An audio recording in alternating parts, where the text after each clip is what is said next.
Untitled Sports Podcast, episode number 172. Nick Quaglia, no Jared Scally this week. And Jared, we gave him the week off. I texted him and I was like, Jared, do you want to just take the he had the baby is a lot of work. And I could see the death in his eyes last week. So I was like, man, take the week off. Don't worry about it. But it's cool. It's fine. We got our guy Al here. Al, what's up? Not much, Quags. Always happy to be the pinch hitter on this podcast. I'm just waiting for my official co-hosting role to come in the mail. I'm just waiting for it. Hey, I've thought about it. No, you haven't. You don't have to lie to people. It's okay. No, I swear I've dicked around with it a little bit. I've thought about it. But we'll have that conversation at a different time. Fair enough. I mean, look, we've got some big news this week with Boston sports. Well, not even really news, just the Celtics right now are, I don't want to call them a wagon because of what happened, and we're going to get into that, but the Celtics right now, if you asked me 3 days ago, my worry level, I would have been pissing my pants about this Boston Celtics team. And now we're at the point where I'm like, okay, this might be a finals team again. So we're going to get into that.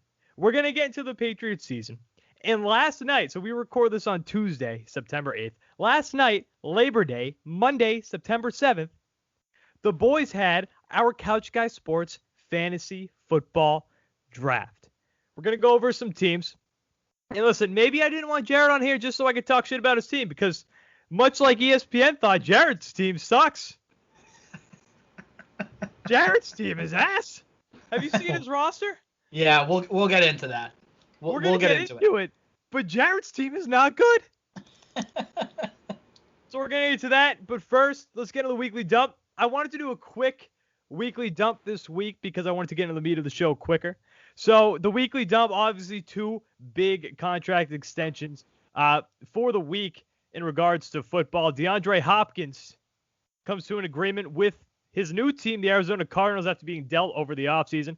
On Tuesday, he is now the richest non-quarterback ever in the game of football. He reached an agreement of 2 years, $54.5 million. And the Browns also hit the extension market today with noted douchebag Kareem Hunt giving him a 2-year extension worth $13 million. And actually, you know what? Another transaction, another move that happened in the NFL this week that we didn't talk about in last week's show. Jadeveon Clowney finally has a home. Signs with the Tennessee Titans. Signs with his former, Vrabel was a linebacker coach? Was he ever defensive coordinator in Houston? No, I don't think he was ever DC. I think he was a linebacker coach, but they reunite. It's a match made in heaven. It is a match made in heaven for Jadeveon Clowney. Right, so they're back together now in Tennessee. I can't believe it took Clowney that long to get on a team. I know. It reminds you almost of like in the MLB when JD Martinez took so long to sign with the Red Sox. Like it felt like it shouldn't have been as long as it was. No, especially in that one was weird because that one especially, we knew JD Martinez was coming to Boston. Like that was one of those rumors that like it was happening in the middle of the season before. Like, we knew JD was coming to this team. And all of a sudden, the money was like, okay, so what's going on here? It ended up working out for the Red Sox. I think they got him on a pretty good deal for what he's worth. But anyway, Jadeveon Clowney now with the Tennessee Titans. And then the last one of the weekly dump, and we're going to emphasize the word dump. The girls from the No Jumper podcast, they're back at it again. I don't know. You can believe these girls if you want. You cannot believe these girls if you want. That's totally up to you. I want to believe this because this is wild. These girls just throw shit out. And it's literally legit. And it's not just like small little things. It's not like, oh, I don't know, he likes this and he doesn't like this. This girl is just like, OBJ likes to get shit on during sex. OBJ likes to get pooped on during sex. And again, you can choose to believe this. You can choose not to believe this. That's totally your call. But, man, these girls, because remember, I believe these are the same girls who talked about basically the blowjob train that they had with the Phoenix Suns. What, a month ago? Something like that. You know better than I would. I have no idea who these girls are. This is that same group. You remember that rumor? I heard about it, yes. I believe this is that same group. Um, They can't stop. I'm loving it. Keep on putting this crap out there. We need to hear this stuff. no pun intended with the crap. No pun intended. I know. I got to stray away from that. And listen, I'm not going to sit here and judge OBJ. His sexual preference is his sexual preference. If he likes to get shit on, he likes to get shit on. That's totally his call. But man, for these girls, whether it's a lie or not, for these girls just to put this out there is wild. It's just entertaining. That's exactly what it is. It's entertaining either way. All right, that was the weekly dump. Again, we're doing a very quick weekly dump. And guys, you listen to the podcast this year, last year. We've got our guys and girls over at Manscaped. And listen, our friends at Manscaped, and Al knows this too, they have the best products. Guys, fellas, when it comes to grooming your downstairs area, your balls, okay, you need to visit Manscaped. Guys, if you're bored in the house, why not play with your balls? Our sponsor today, Manscaped, is here to make sure that your balls are smooth while you and your partner are playing with them. Manscaped promotes clean hygiene when it comes to shaving your balls thanks to their Lawnmower 3.0. Manscaped, and there it is, Al. Thank you. If you're watching the video, you can see it right there. There's that LED light. So big. So friggin' big. Manscaped is our go-to brand for below-the-waist grooming and hygiene. While you guys are probably looking for new things to do at home, why not making grooming your balls a part of your routine? Again, Jared, we talked about that baby. We talked about his wonderful, beautiful little child just a few moments ago. And that baby is brought to you by Manscaped because who knows? Maybe Laura would not have made love to Jared to create that baby if it wasn't for Manscaped products. Manscaped is forever changing the grooming game with their Perfect Package 3.0. The Perfect Package 3.0 kit comes with the new and improved Lawnmower 3.0 waterproof cordless body trimmer and a ton of other liquid formulations to round out your grooming routine. This third generation trimmer, that is 3, features a cutting-edge ceramic blade to reduce grooming accidents thanks to the advanced skin-safe technology pioneered by Manscaped. Guys, not only does Manscaped obsess over technology developments to provide you the best tools for your grooming experience, but they only use the best ingredients in their formulation.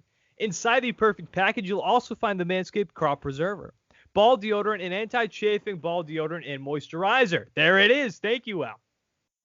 Guys, you're probably sitting on the couch with your hand on your balls anyway, maybe even in your car. I don't know. Might as well keep them smooth as eggs and smelling fresh. Subscribe to the Perfect Package 3.0 and get a new replacement blade refill for your Lawnmower 3.0 delivered to your door every 3 months, making sure that your trimmer always stays fresh and clean. Guys, for a limited time, subscribers get not 1 but 2 free gifts: the Shed Travel Bag, $39 value, and the patented high-performance anti-chafing Manscaped Boxers. There we go, Al. Listen, I went golfing over the weekend at a golf course that I'll be honest, I didn't really like that much. Other Couch Guys Sports podcaster, Connor, he wanted to go to this place in Rehoboth, Massachusetts. Not my hometown, but I live right next to it, his hometown, Rehoboth, Massachusetts. And let me tell you, this golf course, I was not a fan of it. That place kind of sucked. Guys, this is the perfect package for your perfect package. Get 20% off with free shipping with the code CouchGuy20 at manscaped.com.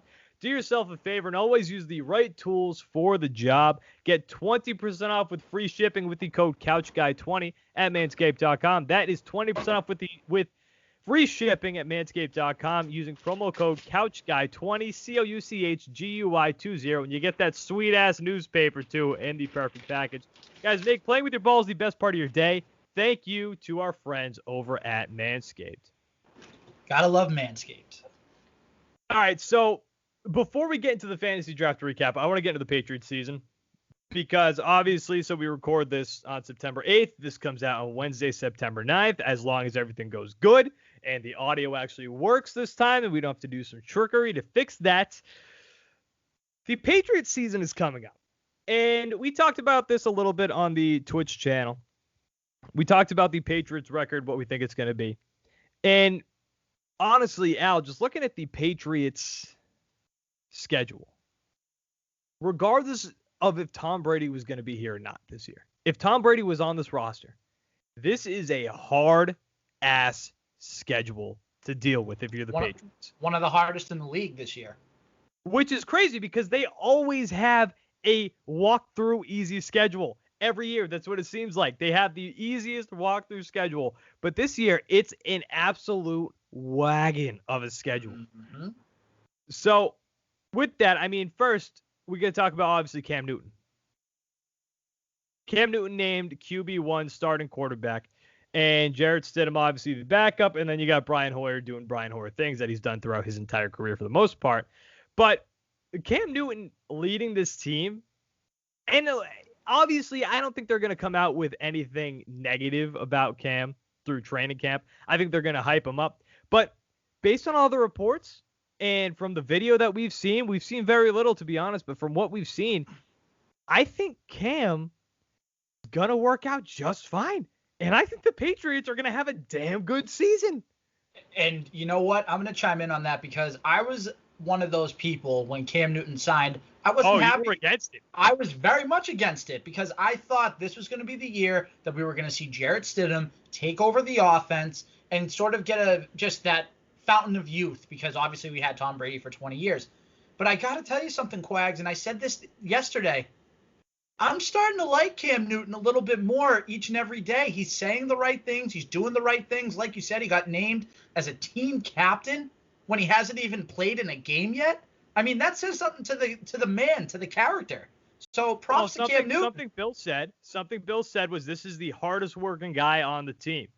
That's got to be a shot at Brady. You know for a fact that's a little bit. I don't think he meant in the history of the franchise. I think he just meant this season. I know, but you still can't say that wasn't still a little bit of a dig at Brady. You can't even deny that. Listen, it is going to be the perfect start of 2021 because we need a new year. We need to just jump into a new year, get rid of this ass shit year. Shout out OBJ. And get to a Super Bowl that we all need to see this year, and it's going to be the Patriots and it's going to be the Bucs. That would be quite the Super Bowl. I don't know if it's going to happen, but that would create headlines. That's what we need. Headlines on headlines. That is what we need. Now, look, I'm not going to sit here and say the Patriots are going to go to the Super Bowl. Okay? I'm not. Good. Especially when you look at the schedule. So let me actually pull up the schedule. So you got the Dolphins week 1. Yep. And I'm not going to go through the win-loss thing here. Yeah, I'm not going to go win-loss. Dolphins, Patriots, Seahawks, tough game. Patriots, Raiders, I don't believe in the Raiders. I just don't. No, I don't Patriots, Chiefs, woof. Patriots, Broncos. Where's that game taking place? That game it's home. It's home. It's at New England. Okay, so that's good. That's good. Patriots, 49ers. I'm not necessarily a huge believer in the 49ers, personally. Especially this year. Like, I wouldn't be shocked if we go into this year. I wouldn't be shocked if this is the type of team that has a Super Bowl hangover. Well, don't forget, too, the Patriots are going to be off the bye that week, so they have 2 weeks to prepare for the 49ers. That's true, but I'm leaning more towards the fact that the 49ers, they might come off that Super Bowl loss and might not look like the same team. I think they're going to be a good team. I just don't think they're going to be as good as they were last year. So they're going to be the Atlanta Falcons, basically. Not as bad, but could be close. But continue. Patriots, Bills. The Bills are going to be a very good team this year. I don't think Josh Allen can throw a football as well, but the Bills are going to be a pretty damn good team this year. Patriots, Jets, puke. Patriots, Ravens. That for me is a woof. That's scary, but look, here's the thing with the Ravens. Last year, now Bill saw Lamar Jackson really start his NFL career. The year before was kind of like it was a false start. Last year was really when we saw the real Lamar Jackson. Bill's going to have a plan for him this year. I wouldn't be shocked if the Patriots do really well in trying to shut Lamar Jackson down. And I wouldn't be shocked if that happens a decent amount this year because now teams have film on him against their own team. He's also said that he wants to throw, too. He wants to throw the ball more. He doesn't want to be a scrambling quarterback anymore. But how much can you believe that? Look, he has to because you see these running quarterbacks and they get hurt. They get hurt a lot. And it ends their career. It shortens their careers. So he almost has to go to throwing the ball. The Texans, I don't believe in the Texans. Doesn't matter to me. The Cardinals, we'll see. Kyler Murray, I think he's going to have a big year this year, especially with the addition of DeAndre Hopkins. Chargers, whatever. Rams, whatever. Dolphins, okay. Jets, okay. Overall, I wouldn't be shocked if this team goes 10-6 and makes the playoffs. That's what I have him at, 10-6. I said before the year, we said this on Legends Lingo too. We did the record breakdown and everything. I had 10-6, maybe win the wild card game, and then lose in the divisional. That's my realistic expectations for this team. As long as you've got Bill Belichick here, though, Al, I don't think that you can put it past them making the Super Bowl. I don't. I think they could make it through the postseason with the brilliant mind of Bill Belichick right there. I think he is such a catalyst, and we're going to see that this year without Tom. Wait a minute, though. Here's a couple things you want to consider. Number one, wasn't Bill Belichick at home last year in the wild card game against the Titans? Yes. Did he get outcoached by Mike Vrabel in that game? Yes. Also, on your defense, there's only so much you can do when your quarterback's old and can't throw the football anymore. Valid point. But another thing, too. You lost Dante Hightower because he opted out. You lost Patrick Chung because he opted out. Those are two big pieces of your defense. Two massive pieces. You know this. I agree. You're a smart guy. You coach the coach. You Thanks. Host.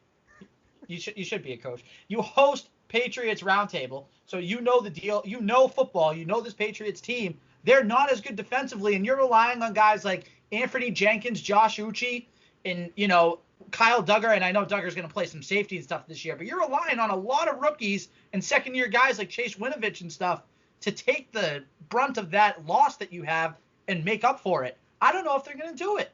I still think the defense is damn good. Even without Dante Hightower, listen. The secondary, yes. The secondary, I love Dante Hightower. I love Dante Hightower, so don't take this the wrong way. I think he's old, and I think he's slow now, so I don't really know if that's much of a huge loss anyway. I think you lose his leadership more than anything, but at this point, he's slowed down, it looks like, every single year. And Patrick Chung, I think, is a big loss, yeah, but I think the secondary overall is still one of the best. It might be the best in the AFC. It might be. So I still think this defense is going to be strong. And here's something I think that is worth noting with the Patriots losing in the wild card round last year while I was at my buddy's wedding, watching it on my phone in the corner. I watched Tom Brady's last game on a phone in the corner of a wedding. If it makes you feel any better, Diego Fiesta and I were all together with our significant others, our girlfriends, and we weren't happy after that game. It was not great. It was my buddy. I'm not even kidding. My buddy picked that weekend for his wedding because he was like, the Patriots don't play wild card weekend. I mean, it's not flawed logic. Not flawed. No, they did it in like 10 years, and they played it for the first time in like 10 years. So, anyway, I think that Tom Brady was ready. Tom Brady already had a foot out the door last season. He already had a foot out the door in that postseason game. I think that's a huge thing to think about and to consider when you look at this team this year, because you've got a motivated as hell Cam Newton. I think you got a healthy Cam Newton. I think you have a Cam Newton that you haven't seen in a few years. I think this talent level's there. I think this receiving core is a little better than people give it credit for. Potentially. I think N'Keal Harry's going to step up this year. Bird is just lighting it up in camp. I think we're going to see actually some production from Gunner. I think a big loss is sneaky Damien Harris being on the IR for 3 weeks. I think so too. But when he comes back, and as we'll talk about, I picked him up in our fantasy draft late. I think he's going to have a significant role in this team once he comes back. I think Sony Michel is an afterthought. I think Sony Michel is no more. Poof. Gone. I think it's Damien Harris's time once he comes back, unless Sony Michel decides to step up. If he decides to step up, then that's a whole totally different story. Now imagine if you have both of them, both healthy and both productive now too. Now you start to open up even more options for Cam Newton and that offense. Listen, what's Sony going to do? Drop the ball? He can't catch footballs. He screwed me last year in fantasy football. I had him in my flex. He did nothing. He sucked. I don't want him. I don't want him to be on this team anymore. He killed me last season. I'm excited for Damien Harris. Let's go Damien Harris. Well, you're not going to see him for 3 games, but. So, here's something that I actually saw with, and I forget who said it. So I'm going to try to pull that up after I ask you this question. Cam Newton. Somebody made a remark that they think Cam Newton could get an extension after this year. Do you think if he has a big year, he could get that extension? I think he could. I mean, it would be dumb of Belichick to not offer it to him, especially when he's doing everything so far and he hasn't even thrown a pass in an actual regular season game for the Patriots yet. And if he goes out and he explodes for a big year like he did in 2015 during his MVP year, you have to at least entertain the thought. Well, if he has an MVP year, that's a totally different story. Well, yeah, right. That's without question, and I agree. But if he just has a really good year where he's like a top 10 quarterback in the league, and this is me saying this is a guy that didn't want Cam Newton at first. If he has a big year, you got to find a way to extend him for a couple more years. And if that means you have to give Stidham more time to develop, that's fine. Do it up. Learn behind a former MVP. Learn behind a guy that brings high energy in practice every single day. So a quote from Mike Tannenbaum. He said, quote, "I think he could be the Patriots quarterback for the next 3, 4, or 5 years." Now, I don't think that Cam is going to be a Patriot past this season because especially if he has a big year, he's going to be looking for a big contract. I don't think the Patriots are going to give him that contract. It's not the Patriot way. It's not what they do. If Cam takes a cut, much like Tom did for a long time, if Cam takes a cut to stay here in New England, that's a different story. But I don't know if he will. I think that he's going to get that set. Because let's be honest, if he does sign a big contract, it's going to be his last big contract. So he's going to want that big money, which, I mean, that's no issue. Like, that's you want to get that money, go get that money. But if he does want that money, he's not going to get it here in New England because, again, that's not what the Patriots do. And from everything that we saw prior to Cam being here, prior to Cam signing with the Patriots, they think that Jarrett Stidham's the next guy. And he should be the next guy. I mean, he was very talented coming out of Auburn. A lot of people had high praise for Stidham. So you know what? If it takes him another year or two to learn the system better and sort of just do everything in his power to become that next generational quarterback, obviously nobody's going to be Tom Brady. But if you can get him for half the duration, you have him for the next 10 years, don't you take that as a win? Yeah, but now I was just talking about before about Cam Newton's storylines in camp, how people are excited about him, how they've seen a lot of promise from him, how he's a hard worker. Nothing to do with the work ethic, but on the other side, the flip side with Jarrett Stidham, I've seen almost the opposite. He struggled in camp. In camp. Now, so did Jimmy G. But that does not make me hopeful about Jarrett Stidham for the future because it didn't sound like he just struggled. It sounded like he sucked.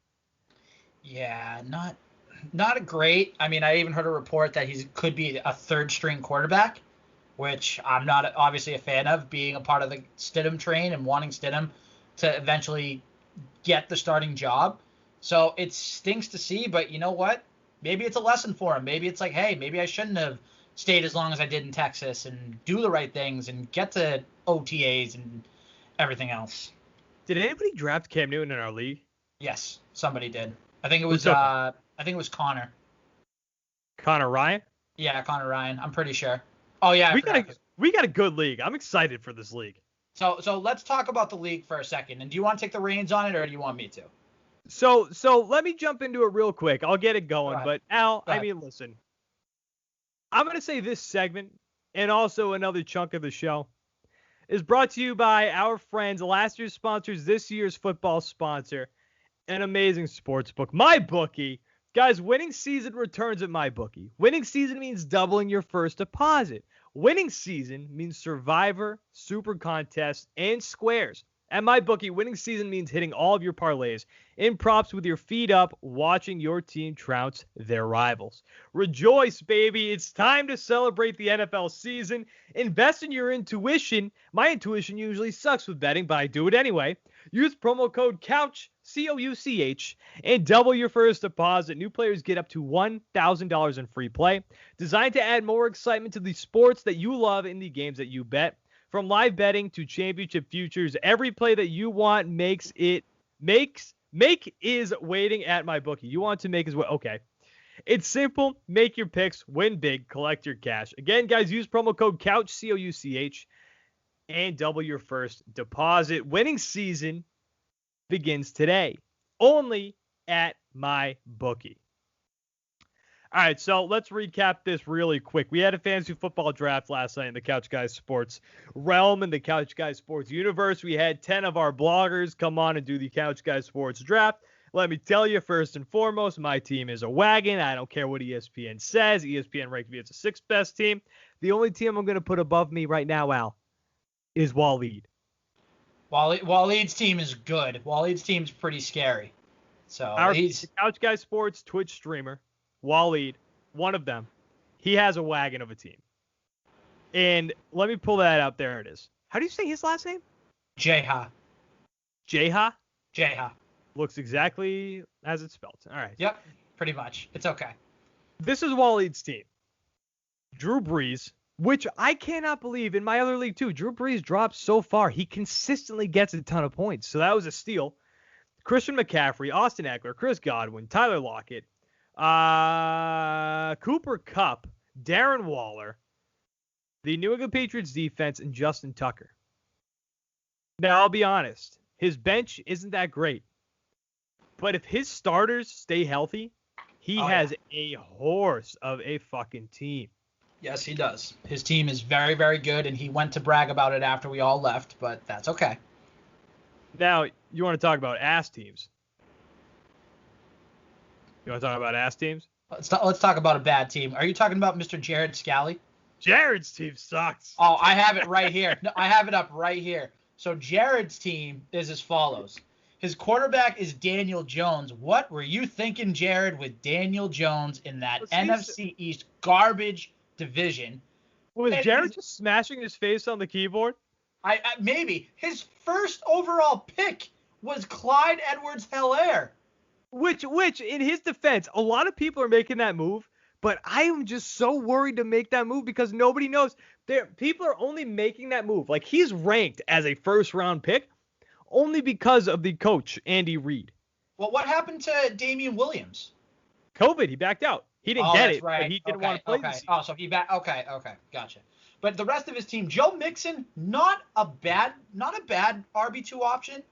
I mean, he's been rising up draft boards, I'd say, a lot this year as opposed to last year. For an RB2? Well, he had a lot of hopes last year, and he fell flat. He was very underwhelming last year. His receiving core, I think, is weak with Kenny Galladay and Calvin Ridley. I think that's weak myself. Calvin Ridley is somebody that I think will produce, but not enough to mask this team. Especially his tight end is Tyler Higbee. All of the quarterbacks out there, you couldn't get somebody better than Daniel Jones. Yeah, he has Cam Newton. His flex is Robert Woods. He has the Chargers defense and special teams. Chris Boswell is his kicker. And for his bench, he has A.J. Brown, Kareem Hunt, Tyler Boyd, Brandon Cooks, Jordan Howard, Jamison Crowder, and Matt Breida. I have no words to say. It's brutal. It's pretty bad. It's brutal. And I'm gonna clip this and I'm gonna send it right to him. That team is bad. And I mean, look, and if he whoops my ass in the middle of this season, okay, great. I'll shove it in my mouth. Shove it in my mouth, pal. But man, that's a brutal looking team. That is. He's got two running backs that you don't know how they're gonna produce.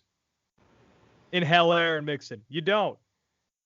I think Joe Burrow's going to make the Bengals a little bit more entertaining to watch, but I don't necessarily trust Joe Mixon. And Robert Woods is somebody else who sometimes he produces, but for the most part, like he's not great. Now, I want to specifically go to Connor Ryan's team. Okay, so let's go to Connor Ryan's team right now because Connor's team is interesting. I think that's a good word to describe it. Connor's team has a chance to be nasty. But I know why you draft Julio Jones because but he doesn't get in the end zone. He went on that drought for a while and then he started to score, but I just am so tepid to draft Julio Jones in fantasy. In Melvin Gordon, I think a lot of people are too worried about him. I think Melvin Gordon's actually going to have a pretty good season up there in Denver with his new team. And Dalvin Cook, I had him last year in my main league at home. Not that this is my main league, but my main big money league at home with my boys at home. I had Dalvin Cook last year. He was nasty. Kyler Murray, I think, is going to have a giant year. Yeah. And then you got George Kittle. Now, his flex spot, Marquis Brown, Hollywood Brown, is interesting because he's a breakout candidate. But I don't necessarily know if it depends if Lamar Jackson sticks to his word and throws the football this year. If he throws the football, Brown's going to be a top receiving candidate on that team. But if Lamar Jackson does what he does last year, Marquise Brown's probably going to do more of the same of what he did last season. And not only that, too, another name to keep an eye on Connor's bench is James White from the Patriots, because if the Patriots do a lot of checkdowns this year, which they might very well do, who is your best receiving back if you're the Patriots? It's been James White, and it always has been James White. So that's a guy that realistically, come week 3 or 4, could be seeing that flex spot for a majority of the year. Especially, and this is something we forgot to mention, we're a full PPR league. 1 point PPR. So I was going to say George Kittle. George Kittle's probably going to be good for PPR. But James White, coming out of the backfield, Cam Newton, his last full season with the Panthers, his pass percentage wasn't great, but he completed 80% of his passes when throwing to his running back. 80%. His running back was Christian McCaffrey. You got James White, so I think that's huge news for James White. Now, I'm going to go into week 1 matchup, Al. Okay. I want to talk about this week 1 matchup. Team Nahigian versus Boston President Quacks, which I don't know if I was drunk when I made that name. I don't even remember naming my team. Okay. I'll be honest. All right, go on. They've already changed up the numbers a little bit. I was projected to whoop your ass. You were projected to beat me by 9 points, and then I made a change, and now it's like 4. What was the change? I took out DeAndre Swift, and I put CeeDee Lamb in the flex. CeeDee Lamb, and Gallup, and Amari Cooper. I think all of those guys are going to help my case because I got Dak Prescott in this league. Dak Prescott, he has so many receiving options right now on his team. The Cowboys aren't going to win shit. They're not going to win a championship. They're barely going to get deep in the postseason. But boy, are they going to put up points. They're a flashy team right now. I don't believe in them. But yeah, you're right. They're going to put up fantasy points, and Dak Prescott is going to put up fantasy points. Now, I'll be honest with you. Again, I don't understand why ESPN thinks I'm the 6th best team. Because, I think I got a nasty-looking team here. All right, let's take a look at your team. My biggest question mark, I think, on my team is Juju. Yeah. Because I don't know how Big Ben's going to be this year. I don't know how the Steelers are going to be this year. I picked Juju pretty early, but I think he can have a bounce-back year. Evan Ingram is another question mark for me. Adam Thielen's the top target now in Minnesota, so I don't know why people are avoiding him. Without Stephon Diggs, he's the guy. Especially going against that Green Bay defense in week 1, too. You should be getting a ton of points because Green Bay's defense is usually down. Terry McLaurin and Dwayne Haskins, those two, they love each other. Dwayne Haskins is just going to be throwing 80-yard bombs to McLaurin. I think that's another excellent pick. And then I got Matt Prater, and I got Baltimore's defense. And my running backs are Aaron Jones and Josh Jacobs. I think I got a wagon of a team, dude. I don't know what ESPN's talking about, those dummies. I got a horse of a team. Your team's all right. We'll see what happens week 1. That's all I'm going to say. I think your team's pretty good. I think you wasted a pick on Odell. So here's my thing. I take a look at my team, right? I didn't like the Kenyon Drake pick last night, but then I thought to myself, the Cardinals are going to be explosive. And Kenyon Drake's going to be probably your number 1 running back option. And he was good with Miami, so I'm okay with that. I have Kamara. I have Russell Wilson as my quarterback. Mike Evans. Odell is just that one guy that you know he has all the talent in the world, but he just doesn't produce. But I'm under the impression that Cleveland's offense this year has to be good, because this is the last year, Quags, in my opinion, that Cleveland has to be good. They have no more excuses. The head coach is gone. They brought in Kevin Stefanski. They really don't have any excuses. They have none. They brought in Kevin Stefanski from Minnesota last year. He apparently has gotten the locker room already. So this is the last year. And if Baker Mayfield is going to be going to Odell, hopefully that benefits my case, and hopefully that Cleveland offense gets going because I need them to be. I'm liking CeeDee Lamb, and I'll tell you what. I like Hunter Henry as a sneaky comeback candidate this year from injury. A few years ago, he looked like he was going to be the next tight end, and then he got hurt. What was his ACL 2 years ago in camp? Whatever it was, it ended his season, and people just kind of forgot about him. But it looked like he was going to be the next guy. But again, that was our fantasy football draft. We're not going to go over everybody, but I think I got a horse of a team. I'll say it again. I got a horse of a team. Your team is good. I think both of our teams are good, and I think honestly, it's going to be a good matchup. I really do. I think it's going to be. I'm gonna step on your ass. No, not even close. And when I win, I'm coming back on next week for 5 minutes just to rub it in your face. You're not gonna win. You're not gonna win. When I do, back. I know, but when I do, I will be back on here, and I will be gloating in your face. How about I'll say that. If you win this week, you get an automatic invitation to come on next week's show. Deal. Okay. And in the future, I get to be the third co-host. In the future? You're just gonna get a contract out of this? Yes, exactly. You gotta go big. Go big or go home, baby. All right. Okay. I'm confident in my team, but okay, I'll do that. All right. All right. Let's go to the Celtics. Last topic of the night, the Celtics. So now let me paint a picture. We all know what happened. Last Tuesday, we're talking about this team. The Celtics were playing in the middle of our show. Listen, when they lost that game, was it that? Oh, yeah, that was the second game. Okay, so they went up 2-0, and then they went up 2-0. We were hyped off of game one. We were like, okay, this team looks like they're legit. Looks like they're going to beat the Raptors, whatever. And then Thursday night rolls around. We all know what happened with the last second shot. Kemba, and that took away from Kemba's amazing play to get that ball to Dan Tice underneath. Beautiful. Do you know that was so anti-Kyrie Irving? Because you know Kyrie would have been forcing that shot himself because he would have had to take that shot himself. But Kemba drew everybody to him and then threw it to Tice to go up, was it 2? Go up by 2. Yep. Now, I've got that tweet written out. I am writing a victory tweet. Half a second left, okay?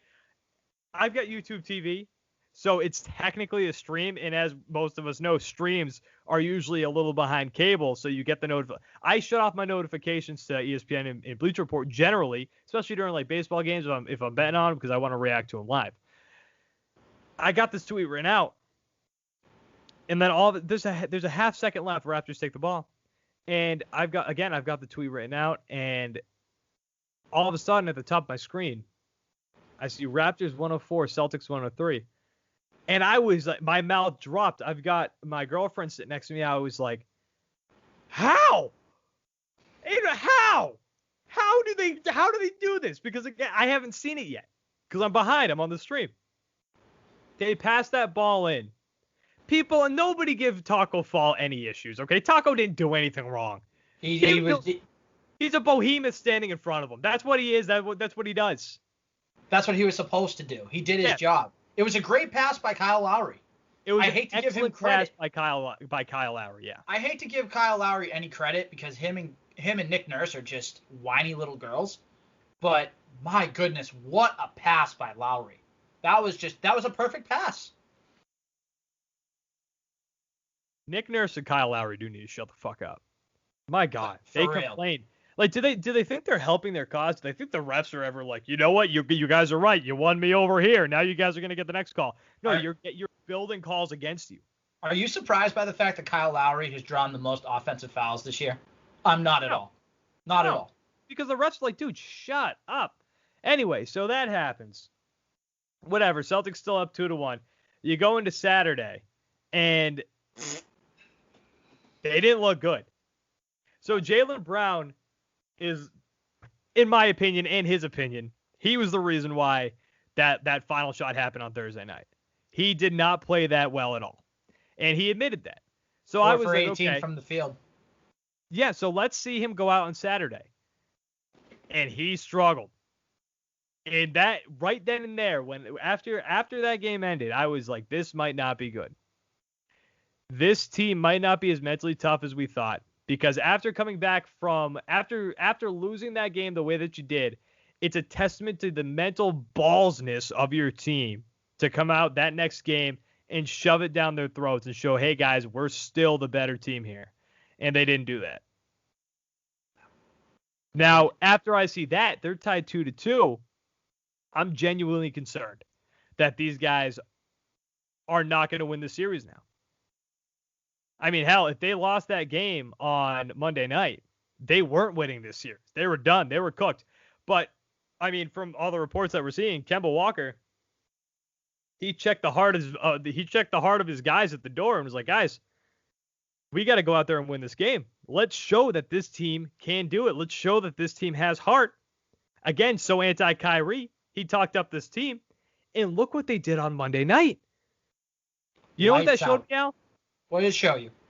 These guys are so mentally tough that they can go to the finals and win.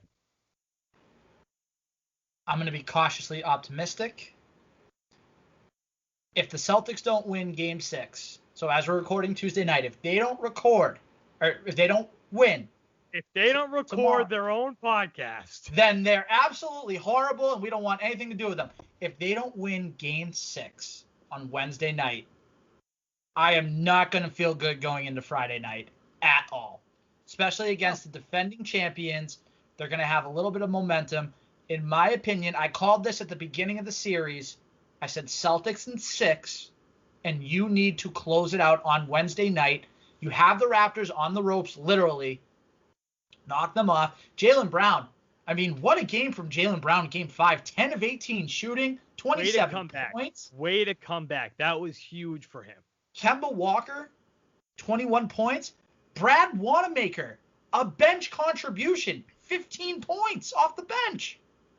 You're getting the total team effort. And Quags, you can agree with this. This Celtics team is better when they are a team and when the scoring is evenly distributed, just like they did in Game 5.